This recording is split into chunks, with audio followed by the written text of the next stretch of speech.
Welcome to episode 10 of the Soxcast, filming once again from Blue Sox Academy.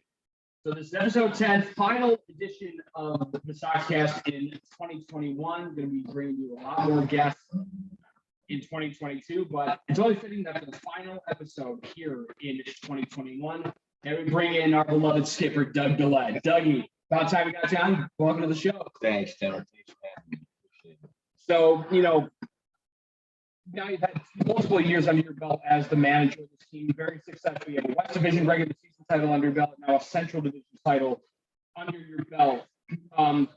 This is a tough season to navigate, obviously, not just with COVID, but, the ups and downs of the season.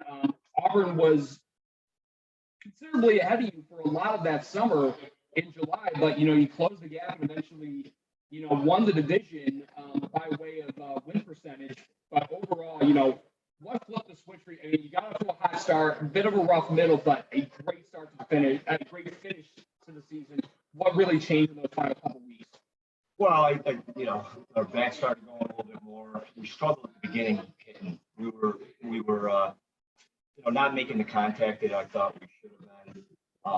So as we got going into the season, we really worked a lot of side work that we do, and a lot of AP. And we started hitting the ball a little bit better. And our pitching pretty much stayed steady all the way through the end. So it was really the offense. Coach Cole likes to run, so he was making things happen on the base paths. So that helped a lot. I think we had the third guy in the league for stolen bases. Yeah. I mean, I think he might have been third, but he did set the franchise record for stolen bases in 1 year. Harris Williams, first man to steal 30. Harris was obviously great. Jake Rosencrantz was another guy who was an all-PGC selection. But so for you to watch initially in your first year as an assistant, watching Lou De Leon, do his thing, as a guy who's like barely seeing the field at all, to be a perennial slugger, and then watching him as your first year as manager, should have won MVP that year with a 397 average. But what was it like watching him, just the development over the 3 years, and then as we know in that last regular season game, breaking a record that we honestly thought was unbreakable. Taylor Olmsted's hit record and Lou crushing it. Yeah, Lou, he's a hard worker. I yet to see someone square up the ball as often as that kid does. And it really comes from a lot of hard work. The kid is very committed, very dedicated to his craft, and works exceptionally hard. So for him to end up pulling off what he pulled off in the 2 seasons, because the first year he finished, I think, 5th in the league in hitting, and then he won the batting title. It did not surprise me. The kid's got a very high-end work ethic, and it's we get out what we put into something. So towards the end of the season, Auburn, the games against them were particularly important. I would say, in terms of pushing the right way towards that division regular season title, had to be the pink night. It was arguably the best turnout in the history of the Blue Sox. A great crowd and a great outcome with, Rosie pitching the way that he did. What is it like? You've been a part of Pink Night before, but this past year, easy argument, it took it to a whole other level. You could feel the electricity when we got there, and people showing up early. The fans are great. The fans are fantastic every year. You can't thank them enough for coming out and supporting us. But you could just feel the intensity in the air. Our clubhouse, our guys were ready to go. They couldn't wait to get going because they knew the importance of that game too. And these kids. What George has done, bringing fans like he's done. The kids want to play in front of fans. You know what I mean? You get up a little bit easier, So our players love playing in front of the fans. We usually had our best nights when we played in front of a nice crowd, and that was a great crowd. And the guys knew how important the game was, so they kind of stepped it up a little bit. Yeah, especially Rosie, who the guy finished with an ERA under 1 in the regular season, but I think specifically in that game, it meant that much more to him. With his grandmother, a breast cancer survivor there. Yeah. He only went 5 innings, but you got everything out of him that you needed to. And then having the bullpen just hold it down. Rosie was great. But we talk about the bullpen, play high, and Casey, all great. Fantastic job. And that's what we, when we played, we came to play like that. it was the same script every time. At that point, we started hitting the ball a lot better, but our bullpen, I mean, Chase, great kid, and, he has good stuff, very good stuff, and he's very poised out there, so he knows what he's doing, very confident. Figgy just absolutely nasty. I think he had one subpar outing the whole season. Just nasty. And again, yeah, Rosie Flahive, again, another kid, doesn't throw hard. State knows what he can do, stays within himself, but he's very crafty and he's very smart. He knows how to pitch. We had several conversations about it. And Rosie just went out there. He knew what was on the line. A lot of things with his grandmother and the game itself and a big crowd, and he rose to the occasion. Rosie did a great job. So any particular players that, got off to a rough start, but you just throughout the year just seeing tremendous progression with their development from start to finish in this program? Well, I mean, the first comes off the top of my head is Eddie Javier. Coach Cole worked with Eddie a lot. I mean, I worked with Eddie a little bit too, so we do a lot of side work. And you could see the confidence in him, the way he was swinging the bat from the beginning until the end. There was a big growth spurt there as far as confidence and the way he was striking the ball. So Eddie did a great job. There's a few guys I think that really showed improvement throughout the season, which is what we're here for. It's what we're here for. Yeah, and your first year as manager, Dewey Roden really only got not even 6 innings of work, and all of a sudden, he comes into year 2. It's like he was hitting great and barely got any pitching time in 2019. Flip it around the other way where it wasn't as great hitting, but the pitching was definitely there. He was mowing guys down left and right. Yeah, Dewey's another one that I'll tell you, I love Dewey. You can see the difference in some players and the way they approach summer ball. And Dewey's one of those guys that he's going to give you everything he's got when he's out there. He knows how to play the game the right way. And so when going out on that mound, you talk about battle. He had one game against Mohawk Valley where he just didn't have his fastball. And I'll tell you, he gritted it out and had one of the best performances that I've seen him have probably since I've seen him. So, but he knows how to pitch, and he's a gamer, and those guys are going to be successful. And so as a pitching coach and obviously a former pitcher yourself, you spent your first 3 seasons with the Blue Sox as the pitching coach, and now that enough time has passed, how great is it that just watching a lot of your guys, making their way through the professional ranks, and even, a guy, like Jared Sullivan is really close to breaking into the major leagues. Another guy who we didn't really expect to get a AAA rep late in the season. And we were talking about a guy who came in late in that season, Jared Bellamy, got a AAA rep. I mean, from your perspective, what's it like watching these guys? Well, obviously, it's great. You know what I mean? I don't take credit for that. I mean, I worked with all those guys a little bit the best I could.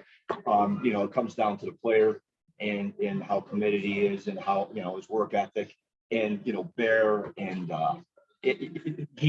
of course, Bear's a character and a great kid.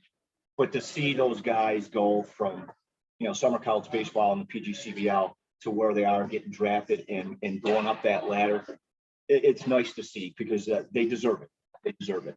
Jared too. I mean, Jared worked really hard. He struggled with us, and I probably paid more attention to him because he had a couple of issues.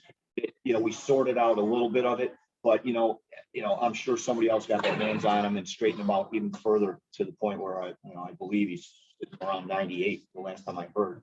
So it's great to see. It really is. Yeah, and another guy, talk about the guys have a guy. Obviously, he's the little brother of Gus Barlow. Louis Barlow being the Twins minor league pitcher of the year. Louis, great kid, and those two. What's good with Louis and Gus is they're that kind of a family where they compete against each other. So from year to year, the way I understand it, those two are always neck and neck with Velo. They're always competing against each other, and that's a good thing. It's a healthy competition to have, and to see both great kids. Both work hard, so to see them doesn't surprise me where they are, but it's nice to see. So let's talk about what's coming forward with this 2022 season. Now there's some changes. Adirondack back into the league, but on the divisional side, staying with the East and West format, going away from that league. Now you guys are going to be out west with Auburn and a lot of teams that you didn't see a year ago. You saw Newark and Geneva, but haven't seen Jamestown since the rebranding now of the Soxcast. Niagara is in the league now, as is Batavia, and of course, you renew the rivalry with the Elmira Pioneers. What jumps out in terms of that realignment? Well, I always obviously there's a little more travel. I don't know how the schedule is going to be. If they're going to make it unbalanced, or if they're going to be doing a lot of traveling out west. But we're going to take it. They put us in the east. They put us in the east. They put us in the west. They put us in the west. We're going to battle no matter what. We've developed a very solid organization. I think all the players could attest to it. The way we run this, and again, everything starts from the top down. And George doing a great job in forming this organization. And we're going to go after it no matter where we are.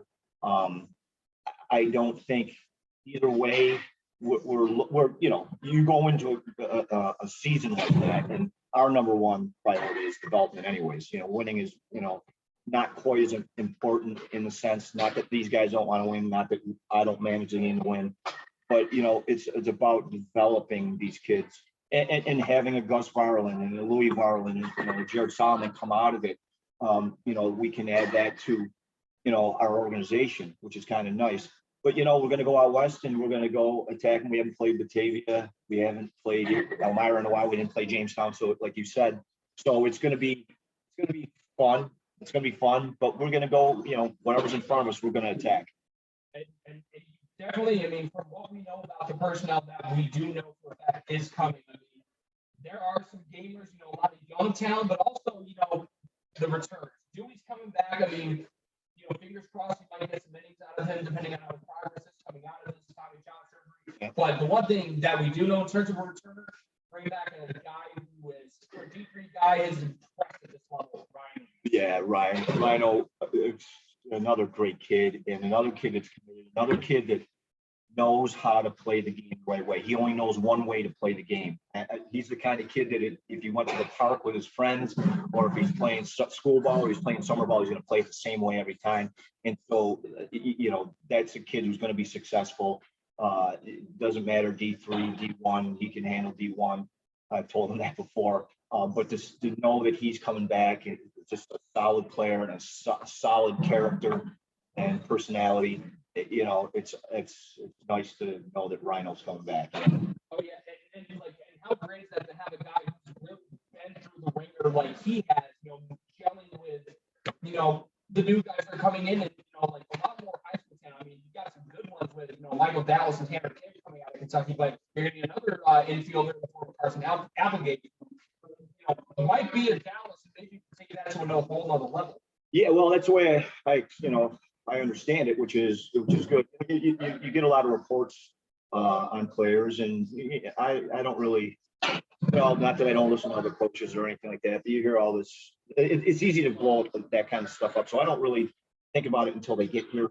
But the way it sounds is, I guess Applegate, 7th ranked shortstop out of high school in the country, I believe. Yeah, that sounds right. So I think he was 158 overall, something like that. So, obviously the kid's a talent, so it's going to be exciting to see him come in. And I guess Kentucky also sent us a catcher who runs and swings it, and an outfielder, I believe is the number 1 ranked outfielder in New York State. So, and they're going to a school like Kentucky, so that they're going to be quality players, and they're going, and they're going to have something to prove because they're high school kids that are going to be preparing themselves to go to Kentucky in hopes to, be a starter there. So, you're going to get everything out of them too. Yeah. Do you think that the way that the league has kind of gone in terms of, you've seen the league get younger and younger, and a lot of those young guys rise up, like you saw with Griffin O'Farrell from Auburn, you're essentially, you're trying to go the way that the league is going. It's survive and adapt, or, you're going to end up dying out. Yeah, and it's kind of been the trend lately. We're getting to the point where, a lot of the bigger schools are kind of holding out with pitching. So, if they throw pitchers at us, it's going to be a little bit later down the road, January, February-ish. But the league has gotten a little bit younger. We got MLB's getting involved with summer ball, so they got the draft league, and And so it has gotten a little younger, but it's the talent. It's just going to be maybe a little bit greener because they're high school. It doesn't mean they're not talented, like a freshman or a sophomore that's already, been swinging it at the college level. So it's good because they're going to come and hungry. They're going to come in bright-eyed and want to get it going, and so that they're going to give you everything they got. So in terms of what to expect, I mean, the fans were tremendous a year ago, and you could tell like they were anxious to get back in the ballpark, and they showed out in big numbers. They really were all in unison. I mean, I'm glad I got to play a part of it in terms of the rallying cry and the unifying song, which you hear it once and gets burned in your brain for the rest of the summer, pump it up, which I know it's going to stay for sure. But I mean, what was it like just watching that become like the thing for the team this year? And then obviously, you and I talked, we want to build something special here and experience that, we don't see a lot, which is, in my mind, becoming the Savannah Bananas. Look it up if you haven't heard, by the way, the Savannah Bananas of the Northeast. Yeah. I mean, we are building something. I mean, you're right. We're all a part. We got a great organization. Again, it starts from the top down, but, we got one of the best guys up in the booth. All right. And don't forget about Coach and Jack. No, great guys. We got it. That's what I mean. The whole staff is fantastic. Those guys are fantastic too. But you play a role in pumping these guys up, and you could see you did. I mean, these guys get pumped up about it. I got obviously the crowd showing up, gets them a little bit electric. Also, but they start their participation in it too is tremendous. Oh yeah, they're great kids. Every year, the players that come in here are just great kids. Obviously they're summer ball as a tool to try to develop and get better, in hopes to possibly sign get drafted or sign a pro contract. But the kids are great kids every year. And again, we have a great setup here for them. One of the best in the league. So we don't hear hardly any negative feedback when these players leave, but it's good to see these kids when they come in because they're all ready to go. It's tough because they're playing all school ball and they get here and they're in the middle of their season in a sense, but by the time we get to the end of ours, they get a little gassed, they get tired, that's normal. They're not used to playing all that many games. So, but the energy that they bring every year when they come in here, it's nice to see. And our job is to help facilitate their progress as baseball players. And, it's crazy to think, we're only about 5-ish months away from, opening day. We're all itching to get back out there. But, for you personally, now that you're going to year 3 as a manager, now you have multiple division titles under your belt. You're trying to notch a third in a row and second out west, and you already got one central under your belt. But, is there anything for, the summer that you are looking forward to?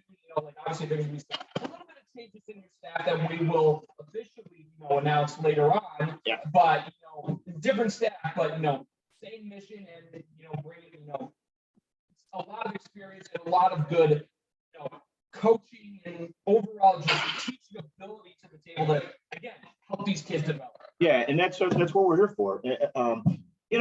Listen, these kids, it doesn't matter if summer ball. These kids, they still want to win. It's a little bit easier, I guess, losing in summer ball because it doesn't have as much meaning as school ball, and we get that. But they're competitors. So when they come here, I don't care if it's summer ball or not, that these kids are competitors. So they're going out there to play to win. At the same time, they're going out there to help develop themselves and get better as baseball players, so they can hopefully go on to get drafted and or be successful at college when they go back. It's our job is the same as it is every year. We do a lot of side work with the players, with the academy that we have, which is just beautiful here. The players have access to that, and they love our old place. Obviously, we're much bigger now. The players love come hitting in the cages and pitching in the pitching lane. So that I think that helps. They know that they have the tools to help make themselves better. But our mission's the same. Every year we're here for these kids. We work for that kid's college in a sense. And, we're there to try to help facilitate that kid's progress and make it better. Well, you're going to be doing this for a third year now. You've already been tremendous already at 2 years in, 54 and 33 record, and you know, it's only going to get better. And you know, and again, it's a testament to the talent that George brings in. But you know, the players have to go out there and actually win the game. And you put them in the best position. Doug, really appreciate the time. Again, really looking forward to what should be another exciting season of Blue Sox baseball coming up this summer, and you know, hopefully more wins, and you know, hopefully we get a postseason division title. We haven't got one since 2016, and you know, hopefully you know ends in August with a little bit of playing on the finger. You know what I mean? I'm good for that. I'm good with that. Dad, thanks for having me, Tim. I appreciate it. So that wraps up final episode here in 2021 here on the Soxcast. For the skipper, Doug Delett, I'm Tim Best. Thank you for tuning in. Have a great Happy New Year, Blue Sox Nation, and we'll catch you all on the flip side in 2022.